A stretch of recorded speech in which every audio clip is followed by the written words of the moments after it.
I've been talking with Butch Malott, the Comfort Master, about 8 common installation errors with heating and air conditioning systems. The first was oversized equipment. The second was ducts, poor design. 3 was poor filter locations. 4 was duct leaks. 5 was drain systems. 6 was thermostat location. 7 was outdoor unit location. And what is the 8th common installation error with heating and air conditioning systems? Our eighth point would be the interconnecting tubing, the line set, the copper tubing that runs between an air conditioner or a heat pump indoors and out. When they are installed, a lot of times the insulation is damaged and it's not repaired after it's installed. This can cause condensate issues within a building that are hidden and covered up later. That's property damage. Being of the proper size, that happens quite often, that it's, especially if equipment is replaced. Then the newer high efficient equipment may take a different size copper tubing than what's installed, and that needs to be looked at. Being installed in such a way that it causes binding and passes vibration into a home. We have had several calls. I've had calls where someone would hear water running inside their wall, and it was actually their refrigeration tubing. And of all things, it was installed so that it was at the head of the master bedroom in the house. In the middle of the night, they would hear the system come on and come off. Just a little bit of forethought on the way that's installed. And it was the sound that was coming from those copper tubes? It was the sound of the refrigerant being circulated as the air conditioning would come on or the heat pump would cycle and operate. They were hearing it within the walls. And how could have that been alleviated so that was not done? They didn't locate them there, or it was... For one, not located at the head of the master bed is one, but making sure that it's properly strapped and properly installed so that those noises and vibrations don't get passed into the structure.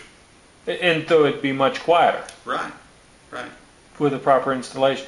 Now, it's hard for me to imagine these interconnected tubings that you're talking about. Mm-hmm. These tubes are coming from the equipment that's sitting outside the house, and they're coming into the house. To the equipment inside the house. To the center of the house, pretty much?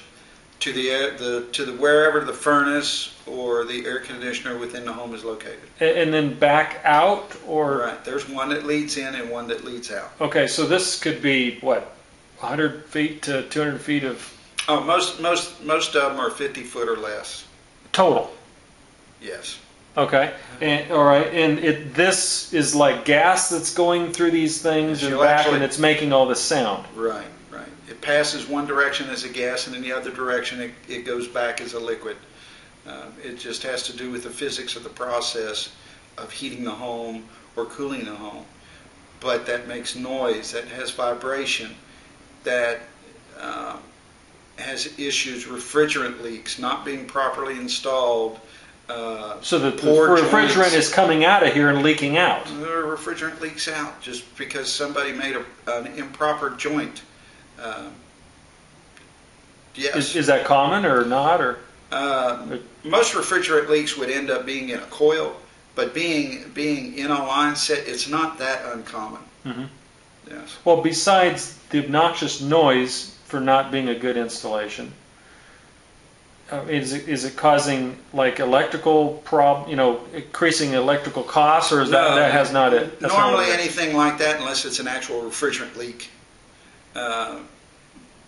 that's what's going to cause your main problem as far as utilities. If it's not properly sized, or that it leaks out, it's got a leak in it that needs to be repaired.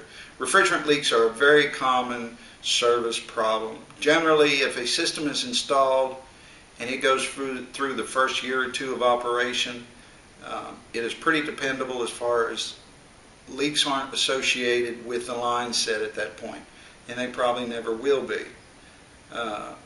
If it leaks within the first couple of years of installation, usually it has something to do with the line set. Mm-hmm. After that, it generally becomes a component in one of the indoor sections or the outdoor sections. Mm-hmm. Well, now these questions that we've asked had to do with the mistakes that, and really it's a mistake on the part of the installer or the contractor, but right. But unfortunately, it's a mistake that a consumer simply doesn't understand the consequences of having a wrong contractor. Right. That is one of the big things, and that's where we say the not having the time to choose the right person to do the work that you need done, not choosing the right contractor has a lot of repercussions and has consequences that you will pay for the rest of your life in that home. Let's say I'm a consumer and now I know all this information. Kind of give me a more general, quick, down and dirty difference of a volume contractor that's just pure price and get them in, get them out, and a high technically proficient company that pays attention to detail. Not all contractors are created equal. A high volume contractor is usually very large, he's going to sell very cheap, and he's going to sell boxes. That's what he's after doing. A high quality contractor is going to pay attention to the customer one at a time.